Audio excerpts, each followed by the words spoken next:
Have you ever heard of a horse going wild at a funeral and breaking a coffin, only for the presumed deceased to show signs of life inside? This unbelievable twist is at the very heart of our story. What begins as a compassionate rescue of a frail foal soon unfolds into a deep bond between a determined rancher and a horse that refuses to let him slip away.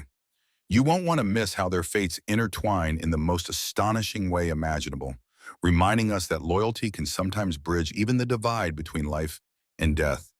If you're intrigued by tales of hope, devotion, and extraordinary moments, stick around and hear this one to the end. And while you're here, consider subscribing to the channel to support more inspiring stories. By following along, you'll always be the first to discover uplifting, heartwarming, or thrilling narrations that might just spark your own sense of wonder. So lean in and join us, because this tale is one you won't soon forget. The morning light fell gently over the dusty outskirts of Clayton, a small town nestled in the arid stretches of southwestern Oklahoma. Desmond Greeley, a man in his early 50s, awoke at his usual pre-dawn hour to the familiar hush of the plains.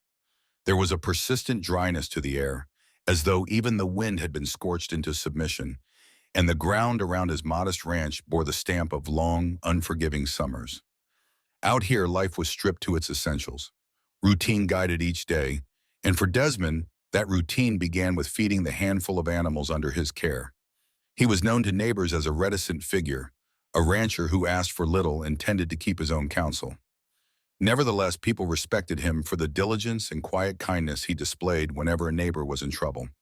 He was the sort who believed words mattered less than actions, and that the land, in its harshness, was capable of teaching a man all the wisdom he might ever need. On that seemingly ordinary morning, he moved with steady purpose, checking water troughs and making mental notes of fences that needed mending. The hush broke only when Ronan Winston, his younger, more energetic neighbor, came rushing across the dusty yard. Ronan's voice cut through the morning stillness like a warning bell. "Desmond!" he shouted, breath trembling with urgency. "There's a young horse stranded by Ponder Creek. It looks half-starved, can barely even lift its head." Ronan's normally composed features were flushed, and sweat trickled down his temples. Desmond felt a sudden pulse of concern, as if someone had tugged on an invisible thread inside his chest. While Clayton was no stranger to stray or abandoned animals, something in Ronan's expression told Desmond this case was especially dire. He wasted no time. After setting aside a small repair kit he'd planned to use later, Desmond followed Ronan down the weed-ridden path that led toward the creek. The sun was still low, painting the horizon in pale oranges and violets, but Desmond could already sense the heat that would arrive by midday. His boots stirred up small clouds of dust as he walked, and a faint smell of earth and dried vegetation clung to the air. They rounded a bend near a stand of scraggly trees, and that was when Desmond first caught sight of the foal. Bystanders had gathered, though none seemed quite sure how to help. Desmond's heart constricted at the sight. A frail, trembling horse, barely past infancy, lay stretched on the ground in a patch of sunken earth. Its coat was caked in mud, and the outlines of ribs were starkly visible. Broken murmurs floated among onlookers. Some claimed the creature was beyond saving. Others merely shrugged in resignation. Ignoring their doubts, Desmond knelt beside the small horse. He pressed a hand gently against its neck, feeling the labored rise and fall of its breath. Softly he murmured, "Easy there, I've got you," as though the foal might understand. Although he'd rescued animals before, something in this encounter felt different, more urgent, as if tethered to a deeper calling. Determined to act, Desmond slid his arms beneath the trembling body, prepared to lift the foal back to his ranch and offer it a chance, no matter how slim, to survive. Gathering the foal in his arms, Desmond stood, dust swirling around his boots. The animal felt dreadfully light, as though its body had been depleted of whatever reserves it might once have had. A silent crowd parted to give him room, and while some individuals wore expressions of pity, others appeared doubtful that this act of compassion would lead anywhere meaningful. Ronan, catching a glimpse of Desmond's unwavering resolve, murmured, "You sure you don't need help carrying her?" Desmond shook his head, refusing the offer with a calm but firm, "I've got it." With that, he set off toward the ranch, hoisting the foal close against his chest to minimize jostling. The walk felt longer than usual, each step charged with a gravity that came from carrying a life on the brink. The sun was inching higher, the heat intensifying. Desmond's shirt clung to his back, soaked in sweat by the time he stepped across his property line. He silently thanked Ronan, who had trailed behind him, clearing any stray obstacles from their path. Inside the ranch's humble barn, the air was thick with the scent of hay, aged wood, and leather tack. Carefully, Desmond laid the foal atop a bed of fresh straw, brushing away clumps of mud to reveal patches of raw skin beneath. The animal's eyes were half-lidded, exhaustion etched into every muscle fiber. Desmond's heart ached with empathy. He had witnessed hardship before, both in human lives and the creatures that roam this land, but rarely so stark. Meeting the foal's weakened stare, he whispered, "Your name will be Sky." The word rose unbidden, a fitting contrast to the situation. He believed there was something in every living being that reached for possibility, much like the sky itself. After ensuring the foal was as comfortable as possible, he gathered old blankets and fashioned a makeshift enclosure to keep the animal still. Outside, Ronan watched, occasionally whispering a question or offering assistance, but mainly letting Desmond work in his methodical, unhurried way. When evening arrived, Desmond lit a lantern and pulled out what rudimentary medical supplies he had: ointment, clean cloths, and a few supplements meant for malnourished livestock. Across the small table, an ancient radio played faint country tunes. The constant whine of crickets seeped in through the barn's cracks. Each hour, Desmond spooned a liquid mixture of milk replacer into Sky's mouth, coaxing her to swallow small sips. Sometimes she obliged. Other times, her eyes simply rolled back in fatigue. Through these long vigil hours, Desmond spoke to her softly, sharing memories of his childhood and the lessons learned from the harsh Oklahoma terrain. He believed words had power, not just over humans, but over any creature attuned to the warmth or chill in one's voice. Exhaustion tugged at him, yet Desmond refused to close his eyes. Each breath Sky took was precious, a fragile thread anchoring her to the world. In the small circles of lantern light, man and horse formed an unspoken pact. He would do all in his power to save her, and she, in turn, need only keep trying to live. By the time dawn unfurled pale fingers of light across the sky, Desmond noticed a subtle change in Sky's breathing. It was less labored, steadier. Though far from confident, he dared to think she might survive another day. Determined not to leave anything to chance, he loaded the foal onto a small trailer later that morning and drove the short distance to visit Dr. Stanton, a veteran veterinarian who served the area. The trip was uneasy, with the trailer rattling along uneven dirt roads, sending jarring vibrations through Sky's frail body. Desmond kept glancing in the rearview mirror, anxiety twisting his gut each time the trailer bumped or swayed. Arriving at Dr. Stanton's ranch, Desmond found the vet tending to a pregnant cow in a makeshift pen. After exchanging brief pleasantries, Dr. Stanton followed Desmond to the trailer, eyebrows knitting in concern the moment he laid eyes on the weakened horse. Inside his examination room, a simple setup with worn floors and a cabinet of well-used tools, the older man got to work. He checked Sky's heart rate, temperature, and hydration levels, mumbling a series of disapproving noises as he took stock of her conditions. Malnourished, dehydrated, and quite possibly harboring infections, Dr. Stanton finally stated, voice grave. "It'll be tough, but if she's got even a spark left, she might pull through." Desmond felt a wave of relief, fragile but genuine. It wasn't a promise, but it was a possibility. The vet proceeded with a regimen of antibiotics, vaccinations, and nutrient injections.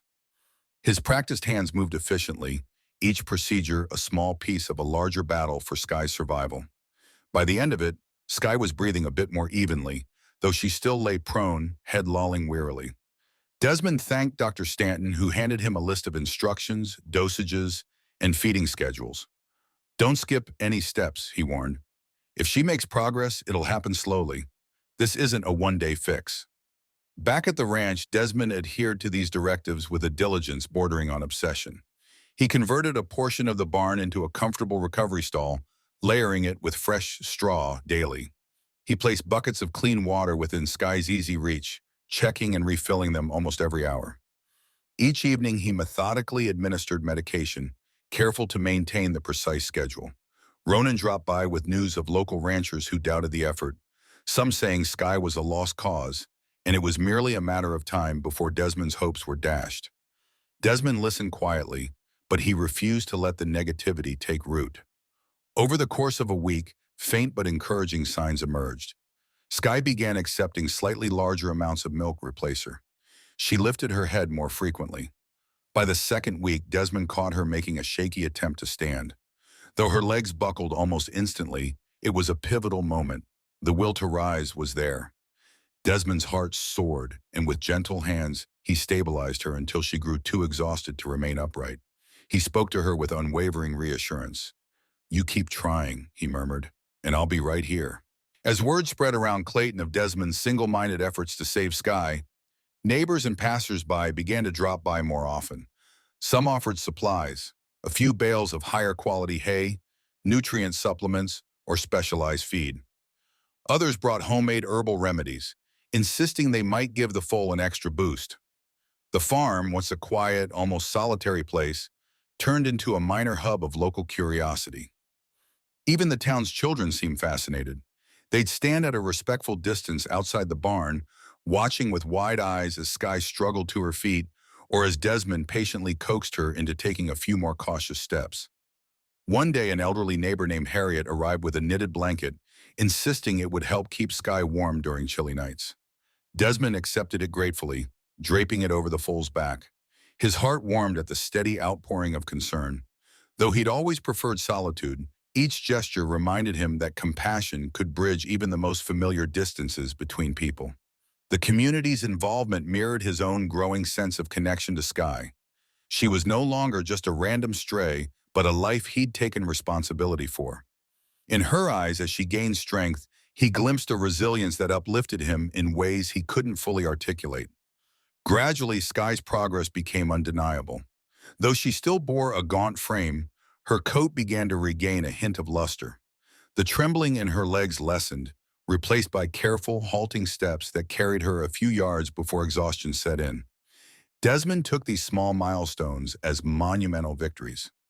Each improvement, however modest, further deepened his resolve. In the mornings after he finished basic chores, he'd spend an hour guiding Sky around the barn, letting her lean on him if she lost balance. Midday found him mixing specialized feeds and measuring supplements, ensuring she received the nutrients Dr. Stanton recommended. Come evening, under the glow of an old lantern, he'd brush her coat, speaking in hushed tones about anything that came to mind. Over time, that quiet practice of care began to influence Desmond himself. Days that had once blurred into monotony took on fresh significance.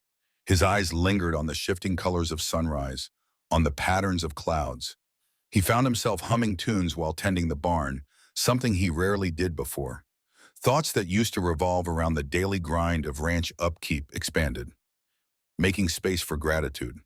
Sky was not just surviving, she was living proof that resilience could surface under the unlikeliest conditions, given enough patience and love.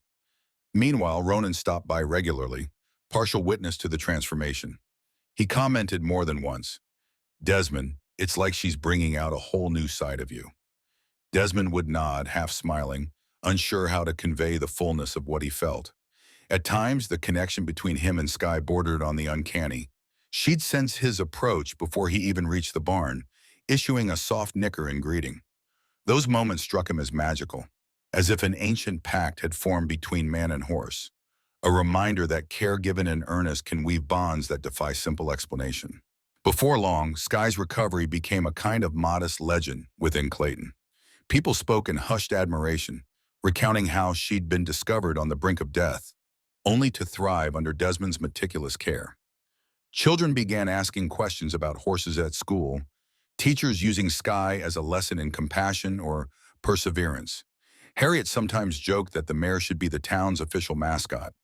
Yet, for all the talk circulating in the community, Desmond remained grounded. He viewed Sky's resilience not as a spectacle, but as a quiet testament to what patience and steadfast effort could accomplish. As the months wore on, Sky outgrew the makeshift stall space that once defined her existence. She roamed more confidently now, exploring the ranch's small pastures under Desmond's watchful eye. Her tawny coat grew sleek, muscles gradually developing beneath the surface so that her limbs no longer trembled with each step. Even her mannerisms exuded a subtle curiosity, as though she sensed new possibilities opening before her. Desmond often watched from a short distance, arms folded, face lit with understated pride. Whenever she'd catch his gaze, a momentary stillness passed between them, as if each recognized the battles they had fought, she against abandonment and physical weakness, he against isolation and the fear of investing in something so delicate. On more than one occasion, old ranch hands from neighboring properties stopped by. Where once they dismissed Sky's survival as unlikely, they now tipped their hats in respect, praising Desmond's devotion. Some offered advice on training methods or feed regimens. Others just stood there quietly, marveling at the healthy mare trotting around the corral. In these moments, Desmond realized that Sky had given something intangible back to him, a renewed connection to people, where once he preferred solitude. However, as Sky's vitality shone ever brighter, shadows crept into Desmond's own life. A cough that started as a minor annoyance grew more persistent. He dismissed it as allergies or perhaps the dust kicked up around the ranch. But then came the fatigue, deep, bone-aching weariness that stretched beyond ordinary tiredness. He found himself short of breath after tasks that used to be second nature, lifting a bale of hay, hauling water to troughs. Late at night, he'd lie awake, troubled by a dull ache in his chest he struggled to attribute to any single cause. Unwilling to alarm anyone, he told himself it was all in his head or just the normal wear and tear of age. While in town, he nearly mentioned it to Dr. Stanton, but backed out at the last second, uncomfortable with the possibility of receiving bad news. Sky, perhaps more than anyone else, picked up on the subtle shift. Whenever he faltered, she'd slow her own steps, glancing at him with watchful intensity. More than once, he caught himself resting a hand on her back, almost as if drawing support from her steadiness. It was a silent exchange of roles. The one who had rescued now seemed to be seeking a quiet anchor in the very life he'd helped save. Eventually, Desmond's nephew, Leo Greeley, arrived unannounced. Word had reached him through various neighbors that Desmond's health appeared to be declining. A tall, broad-shouldered man in his mid-20s, Leo had spent years working on another ranch a few miles away. He was well acquainted with ranch life and offered to shoulder the heavier tasks so his uncle could rest. Though Desmond initially resisted, claiming he was perfectly fine, the strain in his eyes told a different story. With a resigned nod, he let Leo take over chores such as hauling feed, mending the more distant fences, and ensuring the ranch's day-to-day functions remained on track. Sky's reaction to Leo's presence was guarded at first. She'd grown used to Desmond's calm, unwavering demeanor, and strangers made her wary. Each time Leo approached with a halter or a brush, she'd back away, flicking her tail in mild agitation. Undeterred, Leo tried to earn her trust with patience. He'd speak softly, occasionally offering a slice of apple or carrot, and step away if she seemed anxious. Gradually, her stance relaxed, though her true loyalty remained with Desmond, whose mere voice could summon her from a distance. Leo, meanwhile, was quietly alarmed by his uncle's deterioration. In private moments, he observed that even simple tasks like bending to pick up a tool left Desmond wincing, sometimes pressing a hand to his chest as if to quell a hidden pain. Late one afternoon, as they sat outside on the porch, Leo mustered the courage to ask, "Uncle Des, have you seen a doctor? Properly, I mean?" Desmond hesitated before muttering something non-committal, stating that Dr. Stanton occasionally checked him over. The tension in Leo's face grew unmistakable. He knew Dr. Stanton was primarily a veterinarian, not a physician. Sensing his nephew's concern, Desmond sighed. "I'll go soon," he promised, though even as he spoke, uncertainty colored his voice.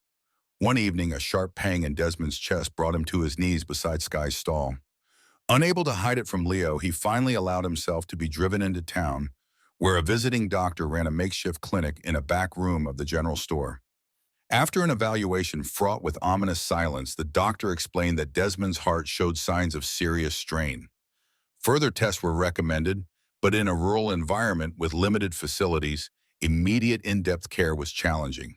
"You need to slow down, take medication, and monitor your symptoms carefully," the doctor admonished.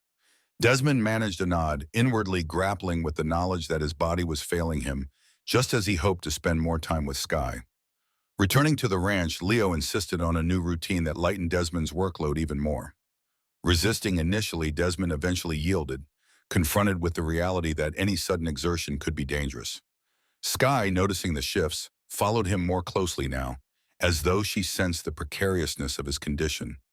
Desmond tried to maintain a brave front, but whenever he felt that dull ache flare in his chest, he found solace in placing a trembling hand on Sky's flank, recalling the countless times he had stroked her mane in her darkest hours.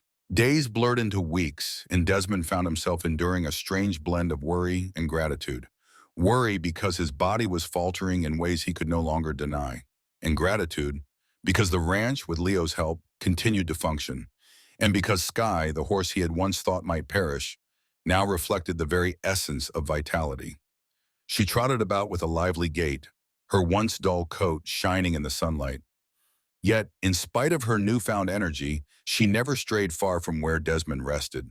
Whether he sat on the porch or stood by the barn, she would approach, dipping her head as if to check on him. At times, their roles felt reversed. In the early days, Desmond had nurtured and protected Sky from the brink of death. Now, she seemed intent on keeping a watchful eye on him, her presence imbued with an almost protective quality. It was as though she sensed each ragged breath, each shiver of pain rippling beneath his stoic exterior.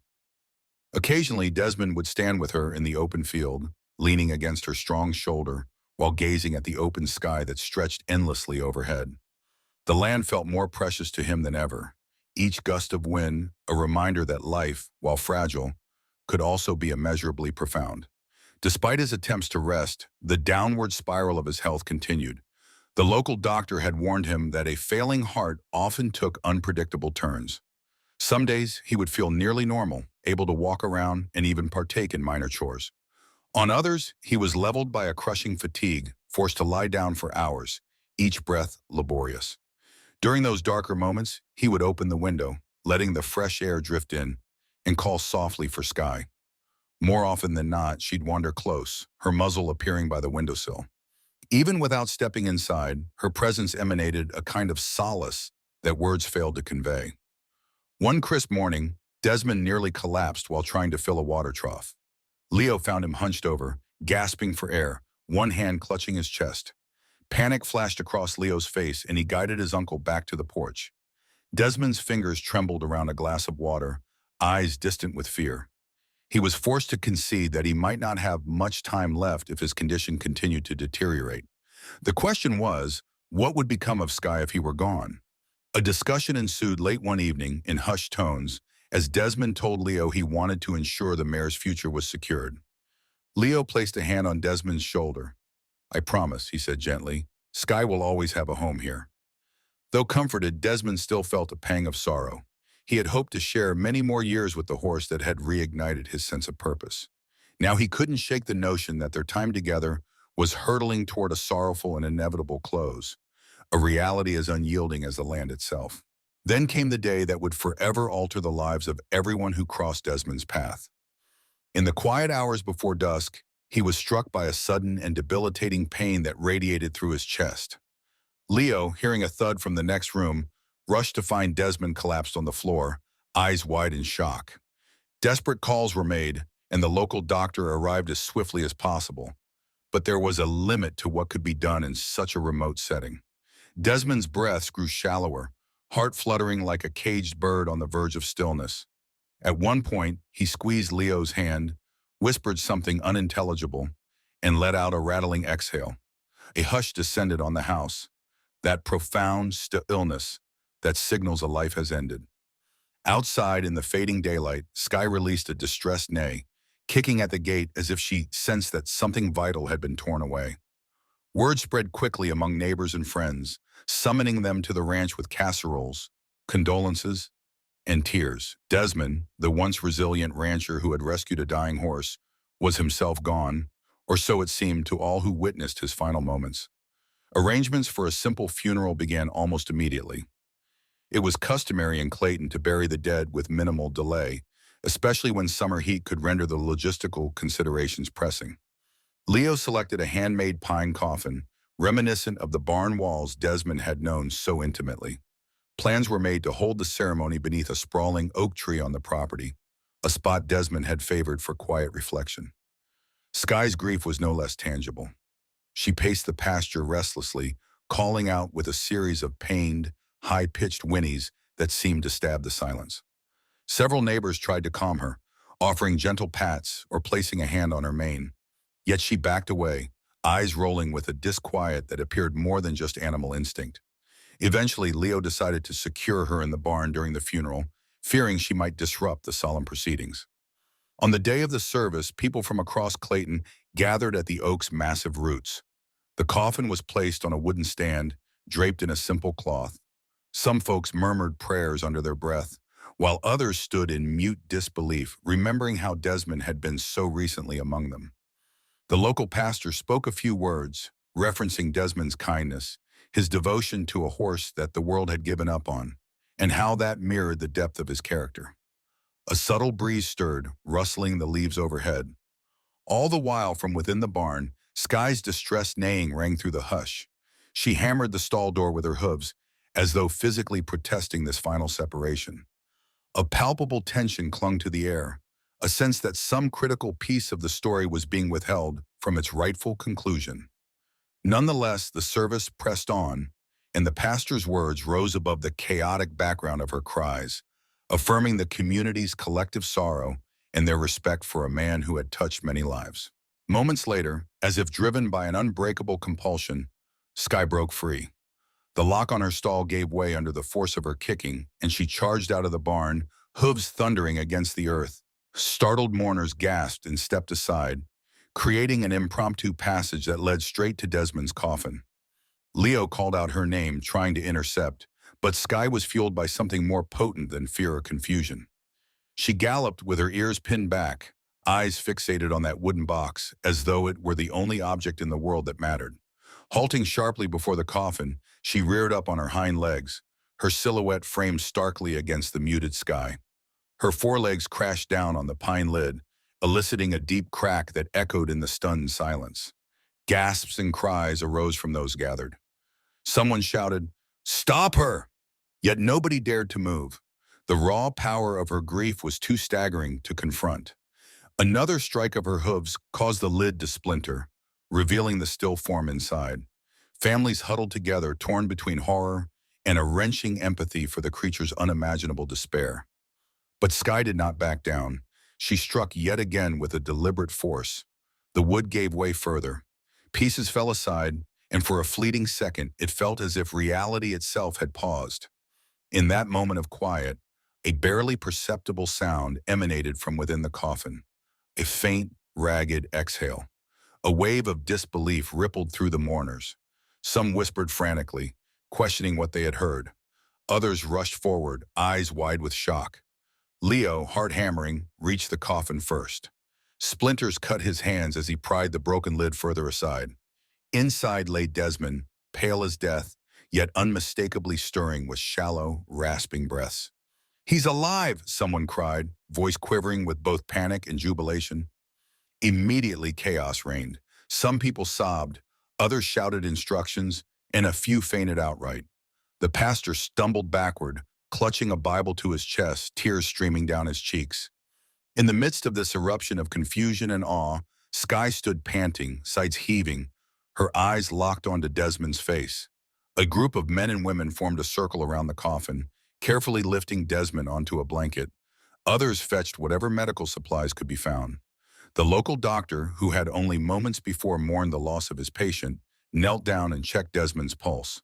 When he met Leo's gaze, his own expression conveyed an equal mix of astonishment and responsibility. "We've got to get him inside," he said, voice trembling.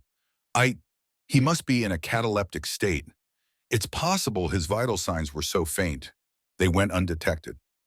As Desmond was carried away, Sky followed, stepping gingerly, as if protecting him from any further harm. People looked on with varied expressions: awe, terror, wonder, and respect.